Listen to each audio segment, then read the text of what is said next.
आहोत शेपूची भाजी। तर त्याची रेसिपी खूप छान अशी भाजी लागते, पण त्या भाजीचं जर एक वैशिष्ट्य म्हणजे सकाळची जर ती भाजी खाल्ली तर दिवसभर असे शेपूच्या भाजीचे ढेकर येतात आंबट आंबट। तर झालं असं की खूप जुना व्हिडिओ आहे हा। भाजी आणून स्वच्छ वगैरे करून ठेवलेली होती आणि त्याच्यानंतर मी 2 दिवसांनी करायला घेतली, त्यामुळे थोडीशी पानं आहेत तर ती पिवळसर पडलेली होती, पण हरकत नाही। त्याची जे पानं आहेत थोडीशी जे आपण देठ म्हणतो, तर देठ देखील घेतल्यावर खूप छान अशी भाजी लागते किंवा होते पण। तर तशाच पद्धतीने मी आहे तर ती 2 टप्प्यात भाजी चिरून घेणार आहे। ही 1 मूठ घेतलेली आहे आणि एवढीच मी ठेवलेली आहे। तर ही चिरून झाल्यानंतर ती देखील चिरून घेणार आहे। थोडीशी जर आहेत ना ही देठं, तर ती देठं टाकल्यावर खूप छान अशी भाजी लागते। आणि इथं मी भाजी चिरायला सुरुवात केलेली, जी थोडीशी एखादं अर्ध पिवळसर पान जे पडलेलं होतं तर ते मी टाकून दिलं आणि त्याच्यानंतर बारीक अशी चिरून घेतली भाजी।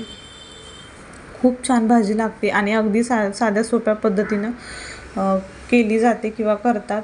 प्रत्येकाची पद्धत वेगळी असते। कोण मुगाची डाळ टाकतं, कोण हरभऱ्याची टाकतं, कोण तुरीची डाळ टाकतं। प्रत्येकाच्या भागानुसार किंवा प्रत्येकाच्या पद्धतीनुसार ती भाजी केलेली जाते। तर इथं आम्ही मुगाचीच डाळ टाकतो। इथं माझी एक जी आहे तर ती पहिल्यांदा घेतलेली भाजी आहे, तर ती चिरून झालेली आहे आणि जे 2 मुठीत बसेल एवढी भाजी होती, तर मी इथं 1 मूठ आहे तर ती चिरून घेतलेली, त्याच्यानंतर दुसरी पण चिरून घेतली।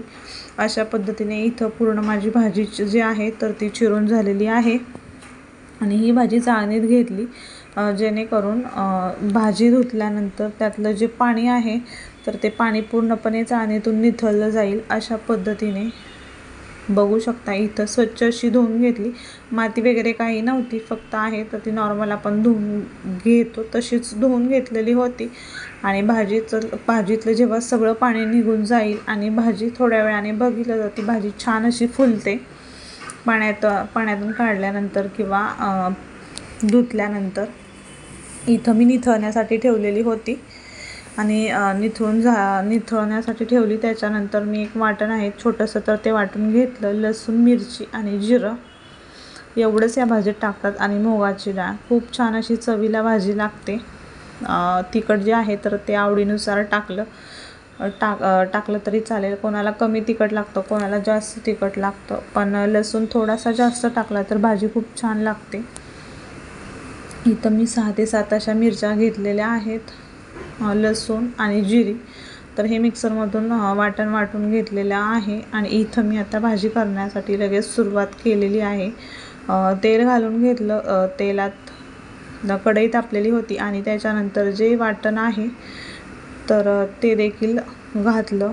ओबडधोबड न पाणी वाटायचं, ओबडधोबड असेल किंवा बारीक असेल, तर इथं माझं जास्त बारीक पण नव्हतं, जास्त ओबडधोबड पण नव्हतं, तशा पद्धतीचं आहे तर ते वाटण झालेलं होतं। हे वाटण पूर्णपणे तेलात चांगलं परतून घ्यायचं, जेणेकरून त्याचा जो मिरचीचा आहे तर तो असा तिखटपणा किंवा मिरचटपणा जो आहे तर तो लागणार नाही। आणि त्याच्यानंतर हे चांगलं परतू दिलं। त्याच्यानंतर थोडीशी जी आहे तर ती हळद घातली, ऑप्शनल आहे पण प्रत्येक भाजीत टाकते, हळद घातली आणि त्याच्यानंतर परत हे मिक्स केलं, जेणेकरून हळदीनं खूप छान असा कलर येतो आणि हळद शरीरासाठी औषधी पण असते। तर हळद घातली आणि त्याच्यानंतर मी लगेच पूर्ण निथळलेली भाजी होती तर ती घातली। आणि भाजीपाल्याचं एक वैशिष्ट्य तर ती करताना खूप दिसते, पण करून झाल्यानंतर ना खूप कमी दिसते, मग ती कोणती पण भाजी असू द्यात। तर इथं मी जी आहे तर ती भाजी घालून घेतली, त्याच्यानंतर हे सगळं मिक्स केलं, जेणेकरून पटकन हलवलं तर खाली पण जो आहे मिरचीचा जे वाटण केलेलं तर ते खाली लागणार नाही। मी हे सगळं मिक्स केलं आणि त्याच्यानंतर मीठ टाकायचं अंदाजानुसार आणि मुगाची डाळ, भिजवलेली मुगाची डाळ टाकली तरी हरकत नाही, पण शक्यतो मी भाजीची मुगाची डाळ टाकते, कोणती पण भाजी असू द्या ती डायरेक्ट टाकते, कारण भिजवलेली मुगाची डाळ जर टाकली तर त्याची टेस्ट आहे ॲक्च्युअलमध्ये ती वेगळी येते आणि जी आपण डायरेक्ट टाकतो मुगाची डाळ भाजी करताना तर त्याची चव आहे तर ती ॲक्च्युअलमध्ये वेगळी असते। ट्राय केलं नसेल तर नक्की ट्राय करून बघा. मी इथंच वरून अशी टाकलेली आहे, कारण जेव्हा भाजी शिजते तर तेवढ्याच प्रमाणात एक 10 ते 15 मिनटात ही डाळ शिजून निघते. आणि अगोदर जर भिजत घातली तर ती जास्त ओव्हरकुक होते, त्यामुळं एवढी चवीला लागत नाही, असं माझं तरी पर्सनल मत आहे. तर इथं मी पूर्णपणे भाजीला पाणी सुटतं आणि मीठ पण टाकलेलं, पण ते एडिट करताना कुठं गेलं काय माहीत नाही, चवीनुसार. आणि अशा पद्धतीने ही 10 ते 15 मिनटानंतर भाजी तयार झालेली बघू शकता. करताना केवढी दिसत होती आणि करून झाल्यानंतर ही एवढीच झालेली आहे. खूप छान, अतिशय चवीला छान अशी लागते ही भाजी. रेसिपी नक्की ट्राय करून बघा. व्हिडिओ आवडला तर लाईक, कमेंट, शेअर जरूर करा.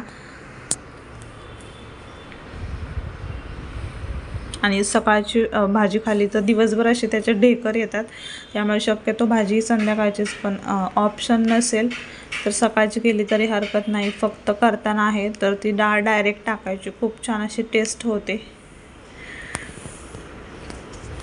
तर तुम्ही पण नक्की करून बघा अशा पद्धतीची भाजी. भेटूयात पुढच्या व्हिडिओत, तोपर्यंत बाय.